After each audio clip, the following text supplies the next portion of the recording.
ఆదిశక్తి గంగమ్మకేమో ఏటేట జాతరలోన గనగన గంటలు కొట్టి ఘనముగ పూజలు చేసి మహిమలెన్న ఉన్నట్టి మా తల్లి గంగమ్మ వేడుక జరిపేరయ్యో.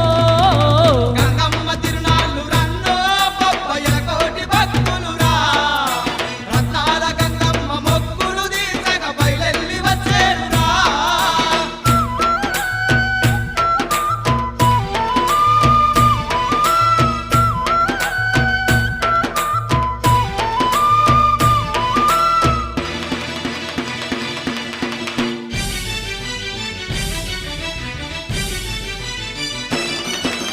ధన ధన దప్పులతోని బొట్ల బొట్ల బోనాలు తీసి